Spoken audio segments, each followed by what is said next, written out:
పెట్టే బేడ పట్టుకొచ్చా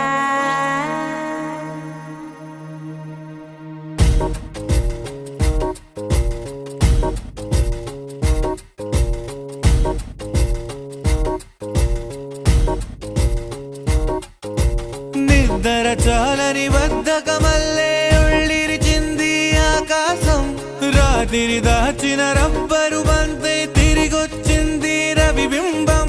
వెలుతురు మోస్తూ దిగి వస్తున్నది గాల్లో గువ్వల పరివారం సెల్యూట్ చేసే సైనికులల్లే స్వాగతమంది పచ్చదనం మౌనంగా ధ్యానంలో ఉంది మగణం చిట్టి భద్రంగి బిట్టు